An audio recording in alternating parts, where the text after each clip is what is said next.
Alors on a développé toute une gamme à base de tiare. Il y a 70% de monoï appellation d'origine. Installée dans le Berry à Prunier, Keishi est la première polynésienne à avoir créé sa marque de monoï haut de gamme.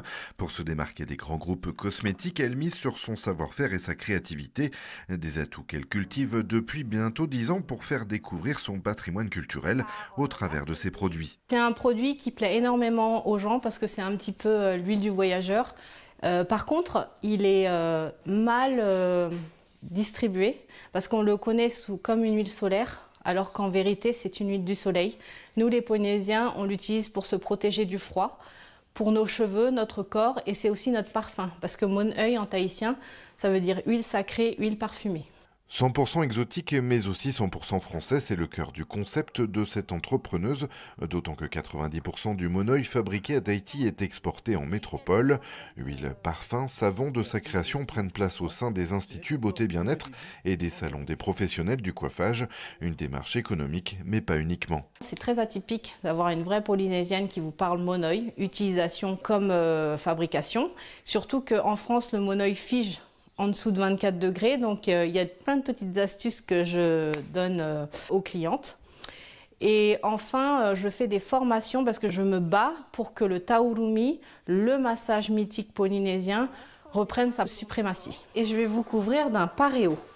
Ce massage au paréo, la pièce de la vainée, fait justement partie intégrante de la culture tahitienne, en concurrence directe avec le lomi hawaïen, autrement dit américain. Le massage maori d'origine, c'est le taorumi, des séances qui complètent l'activité de l'entreprise de cette Polynésie berrichonne. Tau, ça veut dire lisser, et rumi, c'est poser. Donc lisser, poser ses mains, masser en profondeur. Et le taurumi, c'est un massage que je dis cœur à cœur. Pourquoi? Parce qu'il faut savoir que nous, les Tahitiens, on ne dit pas je t'aime, on le montre. C'est aussi des gestes qui reproduisent le mouvement des vagues, avec le son aussi, la petite musique de fond. Et c'est vraiment, vous ressortez, vous êtes évadé. Un parcours de création d'entreprise qui a fait office d'exemple à l'occasion de la journée économie sociale et solidaire organisée ce matin, quartier Nation à Issoudun.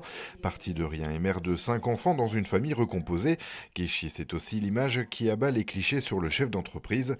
Un témoignage pour flécher les démarches à effectuer auprès des partenaires locaux. Chaque projet a une réglementation différente d'activités et puis de stages obligatoires à faire, de diplômes, etc. Donc ça déjà, il faut que la personne soit au courant pour son projet de ce qu'il faut faire. Après, c'est de l'étude dans l'accompagnement d'études de marché. C'est une étude de marché qui permet de juger si dans le lieu d'implantation où on souhaite aller, il y a encore une part de marché, il y a encore une demande et un besoin clientèle qui est disponible. Après, c'est de la réalisation de business plan, donc c'est de prévisionnel, essayer de chiffrer tout ça pour avoir un aspect un peu plus concret du projet. Et puis, ça permet aussi de pouvoir avoir des aides. Des aides financières, un accompagnement possible à partir de zéro. L'année dernière, sur 200 accueils, à peine moins d'une centaine de projets ont pu voir le jour. Micro-entreprise aux premières loges.